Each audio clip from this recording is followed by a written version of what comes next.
მაინც დავაზუსტოთ, რამდენად აქ არის წარმოება და თუ არის წარმოება, კიდე რა მაინტერესებს, არის თუ არა შესაძლებელი, რომ ეს წარმოება დაუშვათ ამ ტექნოლოგიებით, რაც შეძენილი აქვს, გადაეწყონ უკვე ახალ, იმიტომ რომ ალტერნატივა ხომ ამას აქვს, ქაღალდის და სხვადასხვა ის ალტერნატივა რა არის და შეიძლება თუ არის იმ შემთხვევაში წარმოება, ის წარმოება რომ გადაეწყოს მარტივად ამის და ასევე დავაზუსტებთ, ალბათ თქვენს გაინტერესებს, მე როგორც მივხვდი, ეს ამ ეტაპები არის მოცემული პერიოდები სხვადასხვა კატეგორიებზე. ანუ მაგალითად ჩანგლებს, დანებს, კოვზებს აქვს 4 თვიანი ვადა, რომ გადაეწყონ და ეს ყველაფერი საინტერესო. დიახ, გისმენთ ბატონო. მოგესალმებით, ესეთი კითხვა მაგალითად ვადები არის ჩამოწერილი და თუ მუშაობს სოფლის მეურნეობის სამინისტრო, რომ რეექსპორტი გააკეთონ მაქსიმალურად ამ პროდუქციის უცხო ქვეყნებში. სადაც ეს ორბაზარდეს, ხო? რეექსპორტი ხო? რეექსპორტზე გომრეთ, რომ არ ბიზნესი არ გაიჭედოს და შემოტანილი აქვს და რეექსპორტი რეალიზება მოახდინოს მის რეექსპორტი და ვადამივიცეთ და დავეხმაროთ იმ ქვეყნებში გატანაში, რომელ ქვეყნებში ჯერჯერობით აკრძალული არ არის.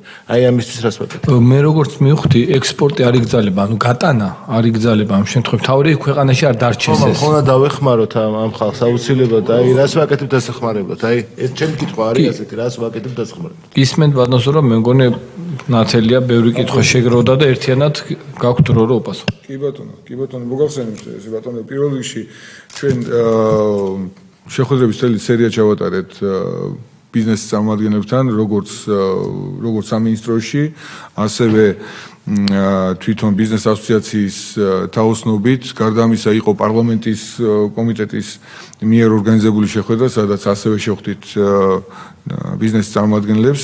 ამ შეხვედრების შედეგად სხვა შორის გაკორექტირდა ეგრეთ წოდებული ამოყიდვის ვადები, ანუ გარკვეული მოთხოვნების აკრძალვების ამოქმედების ვადები, ასევე უფრო დაზუსტდა პროდუქციის ის სახეობები, HGL პლასტიკიდან წარმოებული პროდუქციის ის სახეობები, რომლებიც ამ საწყის ეტაპზე აკრძალვას ექვემდებარება.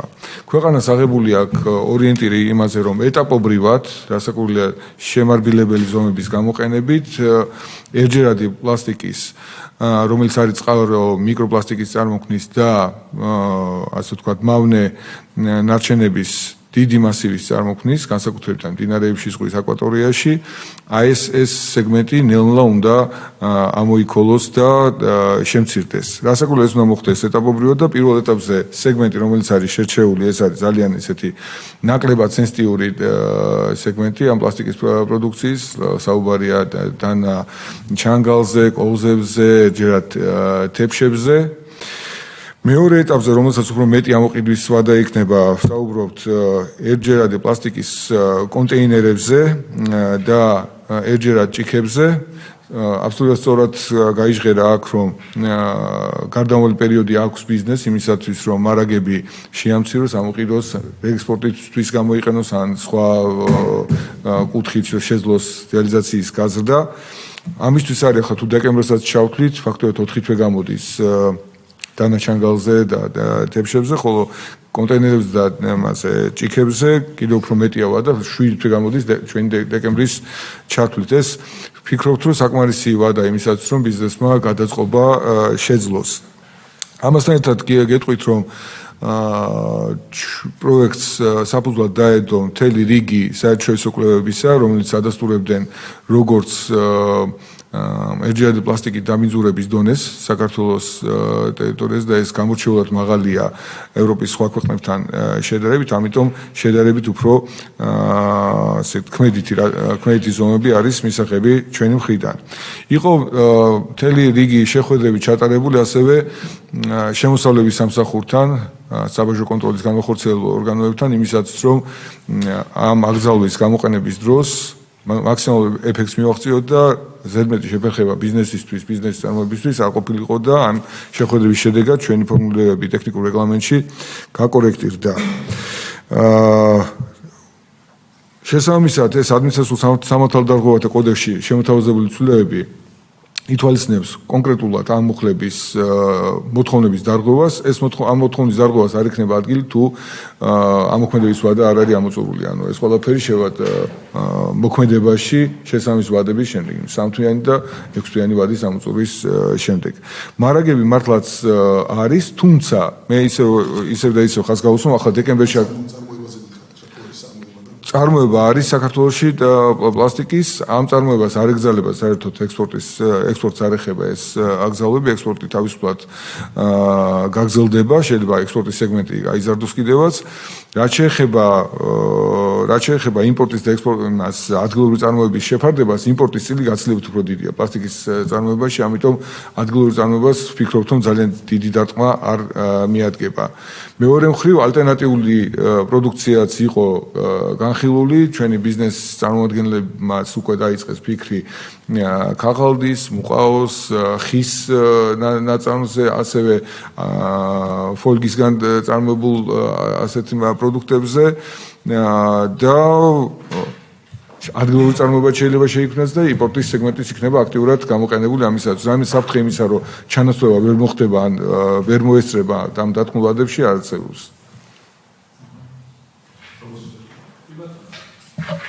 მადლობა ბატონო ზურაბ. კი, ძალიან მნიშვნელოვანია, რომ ბიზნესმა მოასწროს გადაწყობა და შესაბამისად განიცადოს მინიმალური ზარალი, ან მოასწროს არსებული ნაშთების სხვა ქვეყნებში გადამისამართება და არ მიიღოს შესაბამისად დიდი ფინანსური ზარალი. მინდა დავაზუსტო ვადებთან დაკავშირებით. აი აქ წერია კანონპროექტში ერთიც იწყება, რომ იგრძალება წარმოება, იმპორტი და გაყიდვა, ხოლო მერე მოცემული არის ვადები, ანუ 1 აპრილამდე მე-7 თვე და 2027 წლის 1 იანვარი.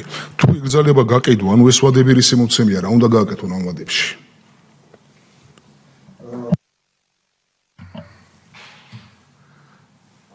ჩვენ როგორც ვამბობდი, ესე იგი გვაქვს ორ სეგმენტად დაყოფილი. ანუ პირველ რიგში ვუყურებთ მას დანაჩანგალს და თებშებს, აი მოსარევებს, რომელთაც ამოყიდვის ვადა ექნებათ 3 თვის განმავლობაში. მეორე სეგმენტია, როგორც ვახსენე, კონტეინერები და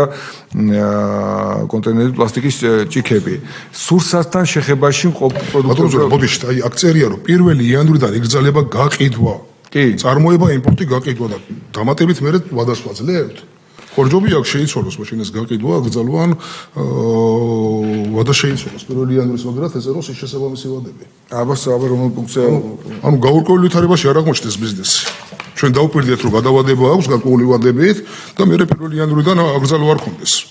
არავითარ გაურკვევლობა არ არის, ვინაიდან ესე იგი ჩვენ 1 იანვრიდან გძალავთ იმპორტს, ხოლო ეს გაყიდვა და რეალიზაცია ადგილზე ნებადართული, ამას ტექნიკური რეგლამენტი, რომელიც მე ვახსენე მთავრობის მიერ გამოცემული 503 დადგენილება არეგულირებს და ეს ცალსახაა.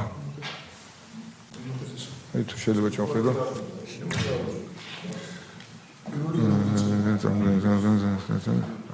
შეიძლება ანოტაციაში უბრალოდ ჩარჩენილი ძველი საფორმულირება. ეს არის ლაპარაკი იმაზე, პოლისტიროლის იმაზე. ეს არის სპეციფიური ქვესეგმენტი, გაფუებული პოლისტიროლისგან დამზადებული ეს არის კი ის არის ყველაზე მავნებელი და ფაქტობრივად გამოყენებაშიც არ იყო. ფაქტობრივად გამოყენებაშიც არ იყო ევროპის ქვეყნებშიც ეს დიდი ხანია აკრძალულია, ამიტომ აქ რაიმე პრობლემა ამ ქვესეგმენტის ამოღებაზე არ იქნება. კი ბატონო. აუცილებელი მაგაზე არ ქონდეთ არავითარ მადლობა პოლისტიროლზე ჩამოყალიბება. მადლობა კოლეგებო, მადლობა ბატონო ზურაბ, ვაყენებ საკითხს კენჭის ხრაზე ვინ უჭერს ხარს. დიდი მადლობა მხარდაჭერისთვის. აბა კომიტეტი დასრულებულია.